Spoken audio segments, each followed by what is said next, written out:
understand the historical context of all of this, which I'll get into just briefly. But one of the things you have to also, that's more important, is we didn't discover this. We're not the first ones. This math has been around for over 100 years. It just hasn't been applied to computer science. Let me explain that. At the beginning of the 20th century, math was in a tumult because there were all these findings that were just unexpected. It started with George Cantor finding orders of infinities, that there were actually different sizes of infinity, and he showed how the size of real numbers is bigger than the size of integers. And it was followed by people like Russell and Gödel and then Turing. And they all were trying to find the limits of math. And so it was in this historical context of this family of trying to find out limits of mathematics. And if you look at Turing's results in the context of that, you know, it's part of a process that makes total sense as a flow of intellectual thought. The thing about it is that they considered math anything that you could think about validly that in your mind.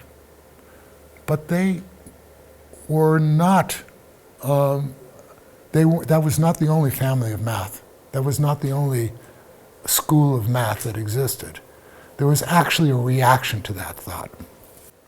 The intuitionist or constructionist school of math, which started around the same time, said, stop, guys, stop. You're thinking about stuff that can't exist. It's all in your heads. We should ground math in the real world. We should be able to construct things from reality. It should meet our intuition about what's important in the world. That kind of speaks to us as engineers. It's like, what's practical? We don't care whether you can think of it. I can think of a pink flying elephant, but that doesn't mean we should study it. The constructionists wanted to ground math and logic in reality. Kronecker was the first person with this, Brouwer, Kripke, Heyting. There's a whole school of constructionists and intuitionists. And they were focused on the math of the physical world. It's exactly what I was talking about in the context of Turing. So really, this isn't that radical at all. It makes sense. It's well-founded in science. And nobody that is a professor in computation theory is going to say phase change is doing something invalid. Nobody that understands the history of math is going to say I